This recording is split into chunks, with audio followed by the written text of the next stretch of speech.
Hey guys, welcome to Storytime with Ro. I'm your host, Ro. So, the last episode, we had talked about the supporting cast. So, today, we are going to talk about the bad guys. Now, I'm not going to go in great detail with every single bad guy because there's a lot, but most of them are recurring bad guys. AKA like the henchmen or the thugs. You get the gist of who they are. There's no reason for me to go into great detail with those two groups. But as far as the other ones, such as the Big Bad and some of his other supporting henchmen, or generals I should put as, then those I will go a little bit more into detail. So we're going to start off with the Big Bad. The Big Bad is Jin Hideshi. He is the drug lord with the devil powers. He is the one that is controlling all the drug trades and other illegal shit that goes on. But he is trying to find a way to turn everyone into metahumans. He implores the aid of Dr. Yen, which is the next person I'm going to talk about. Because like I said, I'm not going to go in great detail with all the bad guys, especially the Big Bad. Just know that with Hideshi, he too has his own special attacks, and we're still talking about like 2, 3 that are they're all attacks, but they somehow still have to do with electricity. So you have Darkness Fiend or Dark Fiend, and again I'm trying to go back to it, so excuse me if I have to remind myself, because there were attacks that I kind of went along with and thought, oh, this sounds cool, but yeah, he has his own set of attacks, and like I said, you will kind of see them as they come. Like I said, you got Dark Fiend, I think it was like Dark Claw, Darkness Wing, and yeah, Devil's Claw. Actually, it's Devil's Claw. So you got Devil's Claw, Darkness Fiend, Devil. Just forgot what the other one was, but basically he's got his own set. I am so sorry, people, if you're watching on like, you're the author, you're supposed to know these attacks. Look, I did this a long time ago. I'm trying to tell you, I had attacks that half the time I'm going like, where did this come from? So forgive me if I don't remember the main bad guys attacks, because he spouts them out half the time, and you just sitting there going like, the hell is this? But anyway, he's got 3 attacks. So Devil's Claw, Darkness Fiend, or Dark Fiend, Devil's Claw, Darkness Wing. Those are the 3 main attacks that he uses, in addition to anything else that he does. But again, just know that he is the main bad.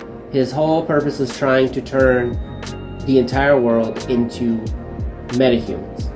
Now, as I said, he implores the aid of Dr. Yen. Dr. Yen is a evil scientist that creates the metahuman drug that is going to turn the world into these metahumans.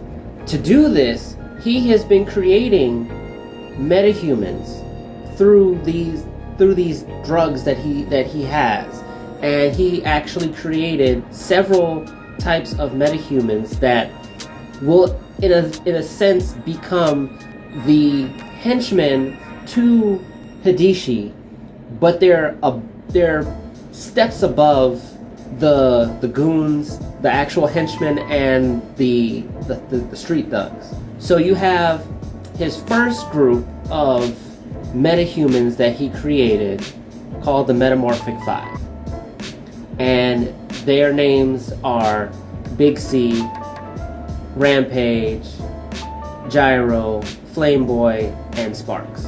Each of them have their own power set of abilities. Rampage, basically he can metamorph into this big gorilla. Flamboy, it should be self-explanatory, shoots fire. Sparks shoots electricity. Gyro, he can transform his hands into something mechanical. Big C, he uses ice abilities.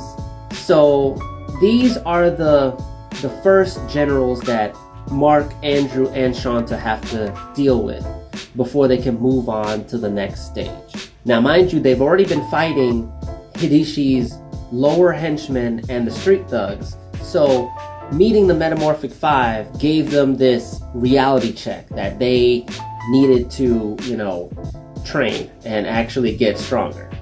So with Dr. Yen, he also creates another metahuman called Catherine, but they call her Cat, or I made them call her Cat in the story, and she transforms into a werecat. I know, it's silly, but hey, it still works. And she too is like the Metamorphic Five. She has her own power sets, but it's more on the electricity side. Which I do want to point out that Mark makes a notion to the fact that most of the bad guys that have powers have some type of electrical ability or electrical attack. And he gets annoyed by the fact that every time that they use that attack, he ends up getting hit. And he ends up getting paralyzed. And he's just like, why the hell does all the bad guys have freaking electrical attacks? I don't know. I think maybe I was thinking about Pokemon a little too much, just saying. Now, Dr. Yen is not a metahuman or has any type of ability. He is a normal dude. He just happens to be the person that is creating all these metahumans that Hidishi is using to defeat the good guys. So now he ends up creating another one, which would technically would be the final metahuman that he creates. No, actually, this would be the second to last, because he ends up creating a whole army of metahumans that the good guys have to deal with towards the end of the story. But before they get to that part, there is a metahuman that Shanta, Ray Ray, and Ching have to deal with, and it's like fighting one of their friends, because Dr. Yen managed to get a DNA sample of said hero and basically turn that clone into a bad guy. So we're talking about Senko. That's the clone's name, and he happens to be the clone of Andrew. So he has the same abilities as, he has the same abilities as Andrew. The only difference is that he completely looks different from Andrew. So he's kind of in that same type of hybrid form. If any of you have ever watched Inuyasha, then you would understand exactly how you should visualize Senko. That he looks similar to Inuyasha, but he does not have the clothes as Inuyasha, and he doesn't have any of the abilities as Inuyasha, but he just has that same similar appearance as Inuyasha in terms of having the ears and the claws and the teeth and the long hair. But that's it. Other than that, you're still talking about two separate people.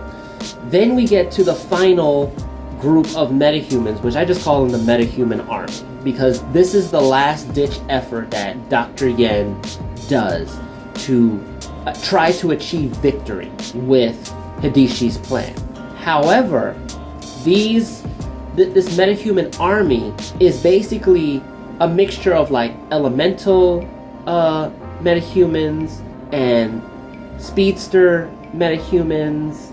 So it's like you basically have these mixture of metahumans that anybody could become without necessarily having to give them any special attacks, names, all that. So just the metahuman army. But there is still one other bad guy that wasn't there in the original, but eventually becomes part of the story. And this is the mysterious woman.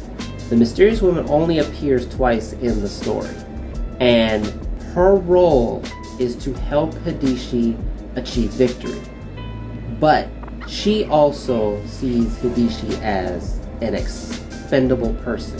So I say this to say, don't rule her out.